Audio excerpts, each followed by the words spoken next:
আসসালামু আলাইকুম ভিউয়ার্স, চলে এসেছি আমি আজকে আবারও আরেকটা ভিডিও নিয়ে। এটা হচ্ছে গিয়ে আমার হাজবেন্ডকে আমি বলেছিলাম এই ওলবরিটা আবার নিয়ে আসতে, আমি আচার বানাবো। সাথে আশ্চর্যজনক দুইটা ফল নিয়ে এসেছে। এটা ফল নাকি 10 টাকা করে নিয়েছে। তো আচারের ভিডিওটা আমি পরে আপনাদের দেখাবো। তো এই দেখেন, এটা হচ্ছে সেই ফলটা। এই ফলটা আসলে কি ফল সেটা আমি জানি না। ফলটা খেতে কেমন বা কি নাম সেটাও আমি জানি না। আপনারা যদি কেউ জেনে থাকেন আমাকে অবশ্যই কমেন্ট করে জানাবেন।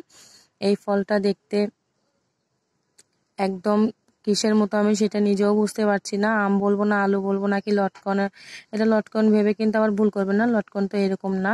তো এই দেখেন এটার বোটাটা কেমন এইরকম। তো এটা আসলে কি ফল আমি নিজেও জানি না, আমি বুঝতে পারছি না। আপনারা যদি কেউ জেনে থাকেন অবশ্যই আমাকে কমেন্ট করবেন। তো এই দেখেন আমি একটু কাছ থেকে দেখাচ্ছি।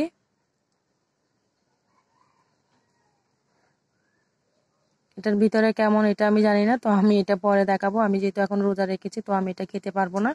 সন্ধ্যার পর আমি এটাকে কেটে দেখাবো, খেয়ে এটা কেমন টেস্ট হয় বা কি এটার ভিতরে কি আছে। তো আপনারা অবশ্যই কিন্তু আমাকে কমেন্ট করে জানাবেন। দেখেন